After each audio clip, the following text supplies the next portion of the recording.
Hello friend, स्वागत है आप लोगों का मेरे इस यूट्यूब चैनल पे। Semester 2 module 5 measuring instrument last हमने क्लास में इल्यूमिनेशन जो प्रदीप्ति है उसके ऑब्जेक्टिव क्वेश्चंस देखें।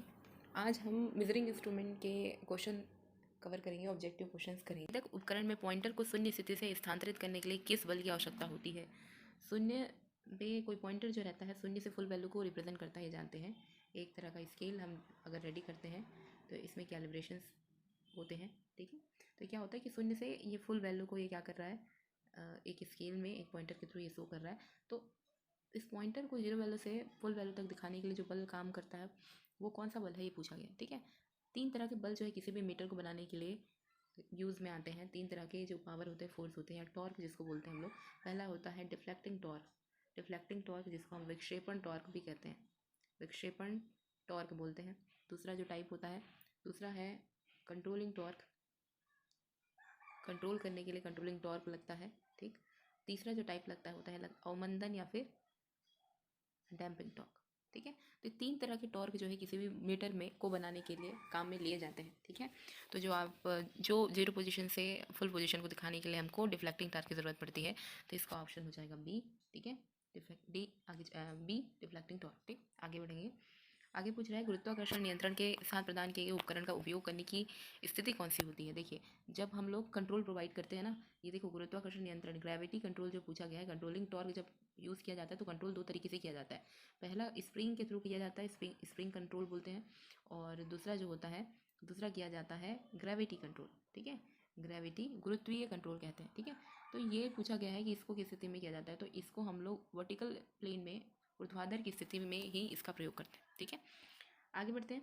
आगे पूछा गया what is the name of this scale. इस तरीके का जो स्केल होता है, देखिए ये स्केल की कैरेक्टरिस्टिक देखिए कैसे है कि ये स्टार्ट में क्या है, स्टार्टिंग में इसके पॉइंट्स जो है पास पास है, और जैसे जैसे ही फुल वैल्यू की ओर जा रही है ये स्केल जो ये क्या है, एक दूसरे से दूर हटते हुए इसकी क्या हो रहा है, कैलिब्रेशन इसका दूर होता गया है।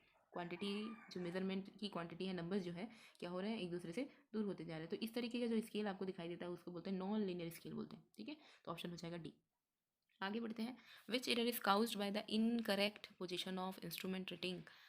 गलत स्थिति के कारण कौन सी त्रुटि होती है? अगर हम लोग इंस्ट्रूमेंट में पॉइंटर में कोई गलत रीडिंग हम लोग रीड करते हैं, है ना, तो ये त्रुटि क्या कहलाती है, कौन सी त्रुटि कहलाती है? ये त्रुटि कहलाती है डिवाइस एरर, ओके।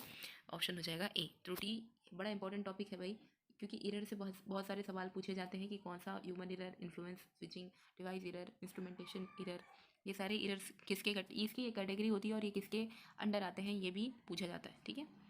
आगे बढ़ते हैं नेक्स्ट क्वेश्चन की ओर। नेक्स्ट क्वेश्चन पूछा गया है 1 ओम और 1 ओम के नीचे के मान के प्रतिरोध को मापने के लिए किस उपकरण का उपयोग किया जाता है? क्या क्या ऑप्शंस गिवन है? ऑप्शन गिवन है mega ohm meter, mega ohm meter, multimeter, shunt type ohm meter या series type ohm metre.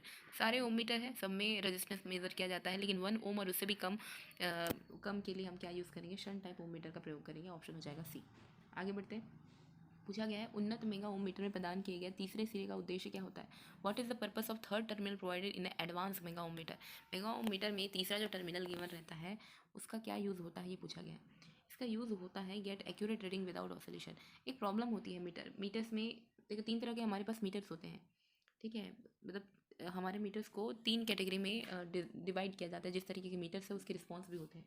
Input जैसा हम लोग प्रोवाइड कर रहे हैं किसी मीटर में, तो आउटपुट भी हमको उसी के अकॉर्डिंग मिलता है। जैसे इनपुट प्रोवाइड करते हैं, आउटपुट हमको सीधा सीधा आउटपुट हमको जब मिलता है तो उसको हम लोग जीरो ऑर्डर क्या कहते हैं, मीटर सिस्टम बोलते हैं या मीटर बोलते हैं। जैसे रेजिस्टेंस के लिए हमें जैसा इनपुट देते हैं वैसा आउटपुट हमको मिलता है। लेकिन कभी कभी क्या होता है कि कभी कभी हम जब इनपुट देते हैं, है ना, तो इनपुट हमको तुरंत ना मिलके कुछ डिले लेके कुछ टाइम के बाद हमको क्या मिलता है, आउटपुट मिलता है। तो ऐसे जो होते हैं वो फर्स्ट ऑर्डर सिस्टम होते हैं। और तीसरा जो होता है सेकंड ऑर्डर सिस्टम जो है, जिसमें इनपुट देने पे डिले तो करता है, प्लस डिले के साथ साथ इसमें ऑसिलेशंस होते हैं और क्या होते हैं, दोलन होते हैं, आउटपुट में दोलन होते हैं, ठीक है। अब तीनों के एग्जाम्पल्स बताऊँ तो, है ना, ये जो फर्स्ट ऑर्डर सिस्टम होती है, सॉरी जीरो ऑर्डर पहले देखते हैं। जीरो ऑर्डर सिस्टम का एग्जाम्पल होता है रेजिस्टिव लोड। ये रेजिस्टेंस से जो चीज़ें डील करती है वो क्या करता है, जैसे इनपुट देते हैं उसके लिए आउटपुट हमको देता है। दूसरा जो टाइप होता है सॉरी दूसरा जो टाइप होता है वो होता है first order system. First order system का एग्जांपल होता है हीटर, ठीक है। हीटर जब हीटर को स्टार्टिंग में जब सप्लाई से कनेक्ट करते हैं तो उस टाइम पे तुरंत वो जो मेटल है, उस हीटर का क्या होता है आउटपुट, हीटर का हीट प्रोवाइड करना ही इसका आउटपुट होगा, ठीक है। तो जैसे ही स्टार्ट इनपुट जैसे प्रोवाइड करते हैं हमें आउटपुट नहीं मिलता तुरंत, कुछ डिले के बाद मिलता है, इसलिए हीटर एक अच्छा एग्जांपल होता है फर्स्ट ऑर्डर सिस्टम के लिए। सेकंड ऑर्डर की बात करूँ तो सेकंड ऑर्डर जो सिस्टम होती है उसके में सारे इलेक्ट्रॉनिक डिवाइसेस जो है इसके एग्जाम्पल आ जाते हैं। ये क्या करता है, ये इनपुट के लिए कुछ डिले लेके आउटपुट तो देता है ये साथ, प्लस इसके आउटपुट में ऑसिलेशंस मिलती है, ठीक है। तो ये हुई बात, ये थोड़ी सी एडवांस बात होगी, आईटीआई में भी है first order second order zero order, ये सब काम नहीं आने वाला आपको। सिंपली आपको ये जानना है कि एक्यूरेट रीडिंग के लिए जो विदाउट ऑसिलेशन रीडिंग के लिए हम ये तीसरा टर्मिनल यूज़ करते हैं, ठीक है। लेकिन जहाँ जेईई लेवल का एग्ज़ाम है, क्योंकि ये क्या होता है बेसिक्स पूछा जाता है एग्ज़ाम्स में, प्रॉब्लम कहाँ पे आती है जब हम बेसिक्स पे चले जाते हैं, क्योंकि बड़े सारे एडवांस लेवल के कॉन्सेप्ट पढ़े हुए होते हैं, है ना।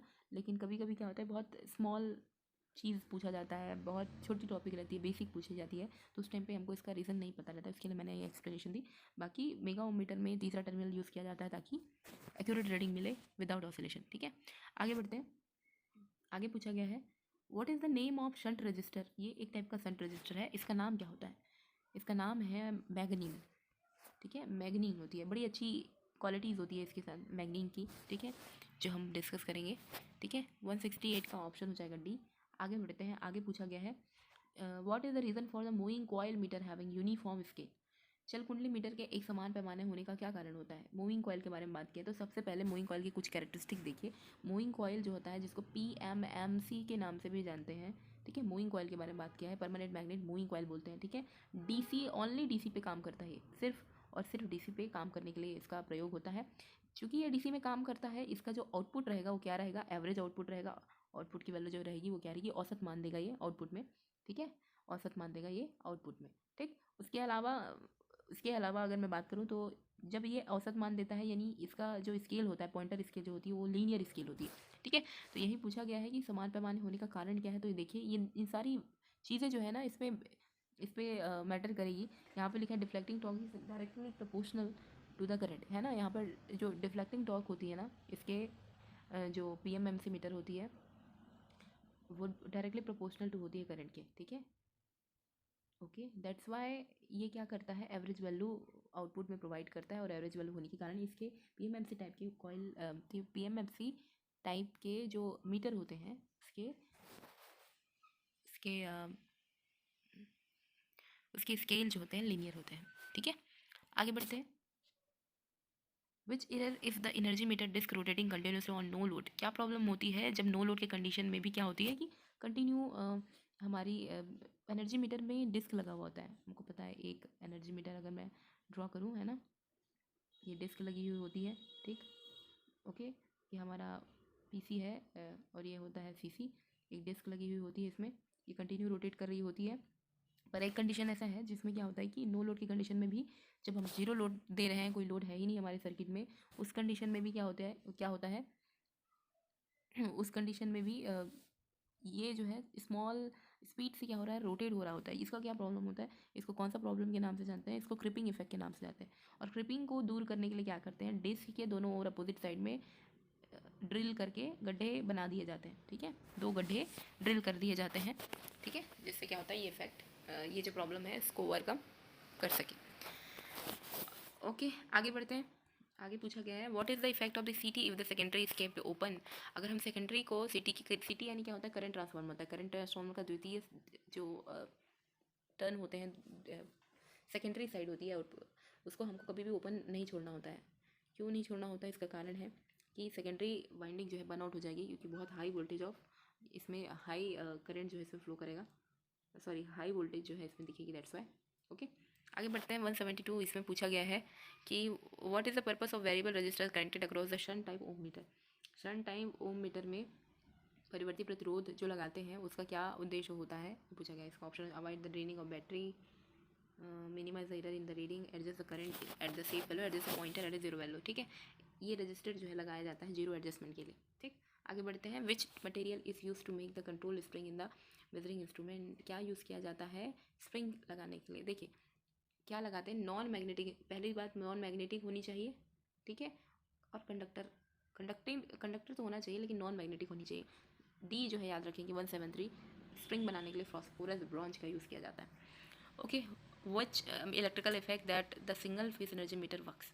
कौन से इलेक्ट्रिकल इफेक्ट में एनर्जी मीटर जो है काम करता है। सिंपल है इसका आंसर, ये इंडक्शन सिद्धांत पे काम करता है, ठीक है। ओके, आगे बढ़ते हैं। Which is the position to use the instrument provided with the spring control. कौन से तरह क्या लिखा है, स्प्रिंग नियंत्रण के साथ प्रदान किए गए उपकरण का उपयोग करने की स्थिति क्या होती है। स्प्रिंग जो सिस्टम लगाते हैं, स्प्रिंग मेथड यूज़ करते हैं कंट्रोलिंग का, तो उस मीटर को कैसे किस स्थिति में हम उसका उपयोग कर सकते हैं, ये पूछा गया है। तो एनी पोजीशन यहाँ पर कोई क्राइटेरिया नहीं है। हाँ, लेकिन ग्रेविटी कंट्रोल जो होती है ना, ग्रेविटी कंट्रोल अगर किसी मीटर में लगा हुआ है तो उसको हमेशा वर्टिकल डायरेक्शन में हम उसको रख के यूज़ करते हैं, ठीक है। आगे बढ़ते हैं। आगे पूछा गया है what is the name of this meter. ये इस तरह का मीटर जो दिखाई दे रहा है उसका नाम क्या है। इसका नाम होता है multimeter, multi range volt meter, ठीक है। सबसे पहली बात तो ये थोड़ी सी क्लैरिटी रहेगी, तो ये डीसी वोल्टेज को मेजर करता है और इसको मल्टी रेंज वोल्ट मीटर कहते हैं, ठीक है। आगे बढ़ते हैं। Which instrument is the example of an integrating instrument. Integrating यानी क्या, जो वैल्यूज़ को एड ऑन्स करे, ठीक है। ऐसा मीटर जो क्या कर रहा है, काउंट तो कर ही रहा है, क्या कर रहा है, काउंटिंग को क्या करते जा रहा है, समय के साथ ऐड करते जा रहा है। जैसे एनर्जी मीटर, आज अगर हमारे पास 1000 वॉट जो है यूज़ होता है ना, तो कल के डे में अगर मान लो, सिंपली बात है, आज अगर हमने 1 यूनिट यूज़ किया, कल जो है 0.2 यूनिट यूज़ कर रहे हैं, तो ये वैल्यू जो है 1.2 शो होगी, ठीक है। तो इस तरीके से वैल्यू क्या होती है, एड ऑन होती जाती है, इसीलिए इसको हम लोग बोलते हैं इंटीग्रेटिंग इंस्ट्रूमेंट बोलते हैं।